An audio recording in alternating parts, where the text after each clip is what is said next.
कुडितरी येथील डी.सी. नरके विद्यानिकेतन आणि कनिष्ठ महाविद्यालयाच्या 17 वर्षाखालील कबड्डी संघानं संगमनेर इथं झालेल्या शालेय कबड्डी स्पर्धेत विजेतेपद पटकावलं, तर 14 वर्षाखालील हॉकी संघानं गौतम नगर इथं झालेल्या शालेय हॉकी स्पर्धेमध्ये उपविजेतेपद मिळवलंय.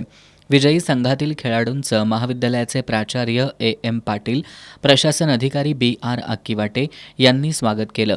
तसंच खेळाडू आणि त्यांच्या प्रशिक्षकांचा सन्मान करण्यात आला.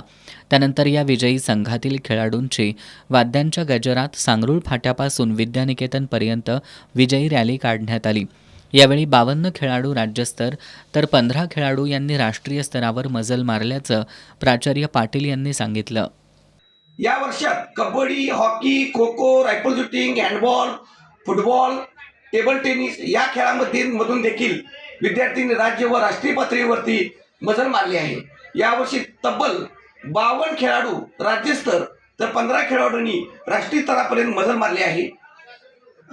या खेळाडूंना आमदार चंद्रदीप नरके, चेअरमन संदीप नरके, व्हाईस चेअरमन अरुण नरके, सचिव अजित नरके यांच्यासह शिक्षकांचं मार्गदर्शन लाभलं.